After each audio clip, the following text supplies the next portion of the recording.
बहुत समय पहले, जब पृथ्वी पर सभ्यता का नामो निशान नहीं था, आदिमानव जंगलों में भटकता था, भूखा, असहाय और डर से कांपता हुआ। उसके पास न तेज पंजे थे, न धारदार दांत, लेकिन उसके पास था दिमाग। दोस्तों, आगे बढ़ने से पहले अगर आप मेरी वीडियो देख रहे हो तो कृपया लाइक, सब्सक्राइब और कमेंट कर देना, क्योंकि इस तरह की डॉक्यूमेंट्री वीडियो बनाने में 1 दिन का समय और 10 घंटे का रिसर्च लगता है। मेरी इस वीडियो का लक्ष्य है 50,000 सब्सक्राइबर। तो चलिए दोस्तों, शुरू करते हैं। एक दिन उसने पत्थर उठाया और उसे जोर से किसी जानवर पर फेंक दिया। यही था मानव का पहला हथियार।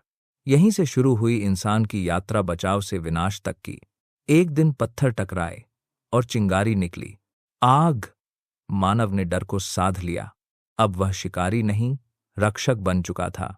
आग ने उसे ताकत दी, खाना पकाने की, रोशनी की और गर्मी की। पर उसी आग ने उसे सिखाया, जिस चीज से जीवन मिलता है वही विनाश भी ला सकती है। वक्त गुजरा और इंसान ने मिट्टी और धातु को पिघलाना सीखा।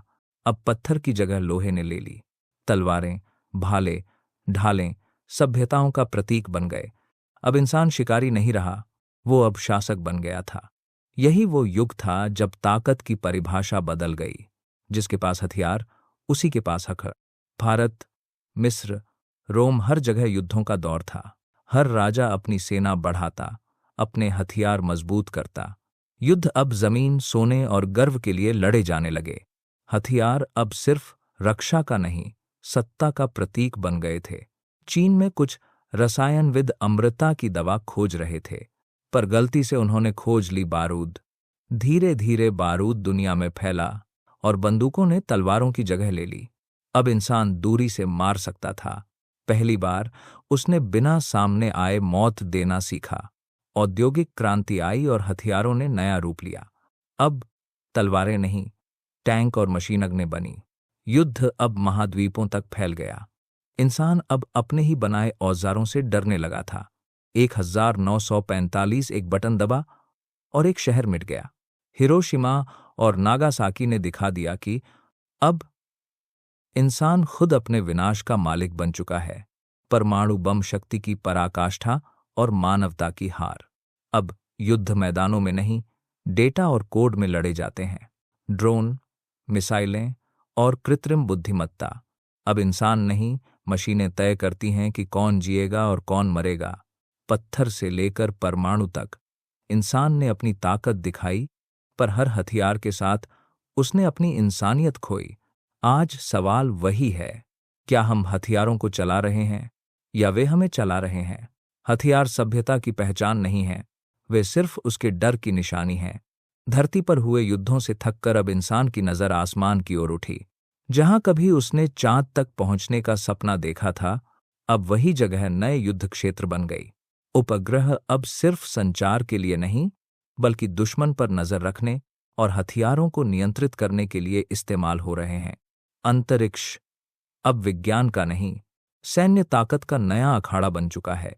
हर देश अब कहता है, जो अंतरिक्ष को नियंत्रित करेगा वही धरती का मालिक होगा। कभी युद्ध तलवारों से लड़े जाते थे, फिर बंदूकों से और अब कोड से। अब कोई गोली नहीं चलती, कोई धमाका नहीं होता, पर शहर ठहर जाते हैं, बैंक बंद हो जाते हैं, बिजली बुझ जाती है। इसे कहते हैं साइबर वॉर, जहां सैनिक नहीं, प्रोग्रामर लड़ते हैं, जहां मैदान नहीं, सिर्फ इंटरनेट का अंधकार है।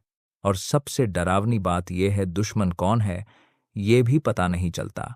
कभी इंसान ने मशीनें बनाई अपनी मदद के लिए, पर अब मशीनें खुद सोचती हैं, खुद निर्णय लेती हैं।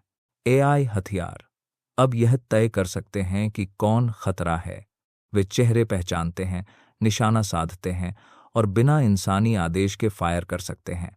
यहीं से शुरू होता है नया युग, बुद्धिमान हथियारों का युग। जब मशीन यह तय करेगी कि कौन जिएगा और कौन मरेगा, तो इंसान कहाँ रहेगा?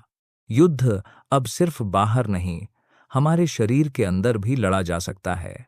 बायो वेपन्स, ऐसे वायरस, बैक्टीरिया और जीन एडिटेड रोग जो एक देश नहीं, पूरी मानव जाति को खत्म कर सकते हैं। कभी इंसान ने बीमारियों से लड़ना सीखा था, अब वो खुद बीमारियों को बनाने लगा है। वो भूल गया कि प्रकृति से खेलना हमेशा महंगा पड़ता है।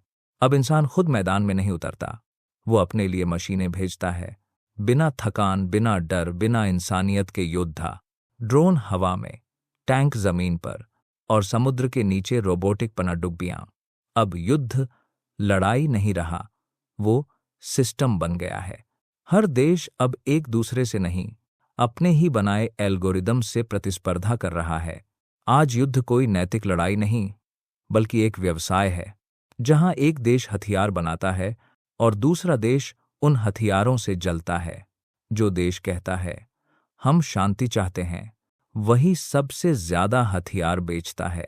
शांति अब एक मार्केटिंग वर्ड बन चुकी है और युद्ध एक प्रॉफिट स्ट्रेटजी। कभी इंसान ने हथियार इसलिए बनाए थे कि वो खुद को बचा सके, पर आज वो उन्हीं हथियारों से डरता है। हर बार उसने कहा ये आखिरी युद्ध होगा, पर हर युद्ध के बाद उसने और बड़ा हथियार बनाया। शायद अब वक्त है रुककर सोचने का, क्या हम वाकई सभ्य हो गए हैं या सिर्फ अपने विनाश को टेक्नोलॉजी कहने लगे हैं। शायद एक दिन ऐसा आएगा जब हथियार नहीं होंगे, सिर्फ इंसान होंगे, जहां शक्ति का माप हथियार नहीं बल्कि ज्ञान और दया होगी। पर वो दिन तभी आएगा जब इंसान अपनी सबसे बड़ी लड़ाई जीत लेगा, अपने भीतर की हिंसा पर। पत्थर से लेकर परमाणु तक हथियारों ने इंसान को बहुत कुछ दिया, शक्ति, डर, गौरव और अपराधबोध। वो हमेशा कहता रहा मैं रक्षा कर रहा हूं, पर हर बार रक्षा के नाम पर वो खुद को मिटाता चला गया। हर युद्ध के बाद धरती थोड़ी और खामोश हो जाती है। जहां पहले जीवन गूंजता था, अब बस सन्नाटा है। हथियारों ने सब कुछ जीत लिया, पर खो दिया वो जो सबसे कीमती था, मानवता। फिर एक दिन दुनिया ने खुद से पूछा, अब जब सब कुछ मिट चुका है तो हम किस पर राज करेंगे। और उस सवाल ने एक नई सोच को जन्म दिया। कभी हथियार बनाना इंसान की सबसे बड़ी उपलब्धि थी, अब उन्हें मिटाना उसका सबसे बड़ा साहस है। लोगों ने समझा हथियारों से नहीं, विचारों से सभ्यता बनती है। हर युद्ध के बाद कुछ बच्चे जन्म लेते हैं जो सोचते हैं हम अलग होंगे, और वही बच्चे इतिहास को दोहराने से रोकते हैं। मशीनें जो कभी लड़ाई के लिए बनी थीं, अब जीवन सुधारने के लिए इस्तेमाल हो रही हैं। एआई अब युद्ध नहीं, खेतों में पैदावार बढ़ाने में मदद करता है। ड्रोन अब बम नहीं गिराते, दवाइयां पहुंचाते हैं। और कोड जो कभी सिस्टम गिराते थे, अब दुनिया को जोड़ते हैं। इंसान ने पहली बार तकनीक को साथी बनाया, ना कि गुलाम या दुश्मन। धरती, जिसने सदियों तक इंसान की चोटें झेली थीं, अब धीरे धीरे सांस लेने लगी है। नदियां फिर से बहने लगीं, हवा फिर से गुनगुनाने लगी, और पेड़ जो राख में खो गए थे फिर से अंकुरित हो गए। कभी युद्ध का मैदान रही ये धरती, अब फिर से जीवन की गोद बन चुकी है। नया युग अब हथियारों से नहीं, शिक्षा और विज्ञान से बन रहा है। हर बच्चा अब किताबों से शक्ति सीखता है, ना कि बंदूकों से। हर देश अब अपनी सेनाओं की जगह वैज्ञानिकों और शिक्षकों की सेनाएं बना रहा है। अब लक्ष्य है दूसरों को हराना नहीं, बल्कि सबको आगे बढ़ाना। शांति का मतलब अब युद्ध का अभाव नहीं, बल्कि आपसी समझ का जन्म है। अब कोई देश बड़ा या छोटा नहीं, हर देश एक जिम्मेदारी है इस धरती को सुरक्षित रखने की। अब सेना की ताकत नहीं, बल्कि दया की गहराई मापी जाती है। इतिहास एक शिक्षक है, कठोर पर सच्चा। उसने हमें सिखाया कि जो तलवार के भरोसे जीता है, वो तलवार से ही हारता है। हर सभ्यता जिसने हथियारों पर भरोसा किया, एक दिन खुद अपनी रचाई राख में बदल गई। पर जो सभ्यताएं प्रेम और ज्ञान पर टिकीं, वो आज भी जीवित हैं। हजारों सालों की यात्रा के बाद इंसान आखिरकार वहीं पहुंचा जहां से वह चला था, खुद की तलाश में। उसने बाहर के दुश्मनों से लड़ते लड़ते अपना असली दुश्मन पाया, अहंकार। जब उसने उस पर जीत हासिल की, तभी वो वास्तव में विजेता बना। और फिर इतिहास ने करवट ली, धरती ने फिर से जन्म लिया। हथियार संग्रहालयों में हैं, शांति पाठशालाओं में। सैनिक अब किसान हैं और वैज्ञानिक अब कवि भी। कभी जो दुनिया खून से रंगी थी, अब वहां रंग बिखरे हैं, आसमान में, धरती पर और दिलों में। आदिमानव ने पत्थर उठाया था डर से, सभ्य मानव ने तलवार उठाई गर्व से, और आधुनिक मानव ने बम बनाया लालच से। पर आने वाला मानव हथियार नहीं उठाएगा, वो हाथ बढ़ाएगा, क्योंकि अब वो जानता है सबसे बड़ा हथियार है प्रेम।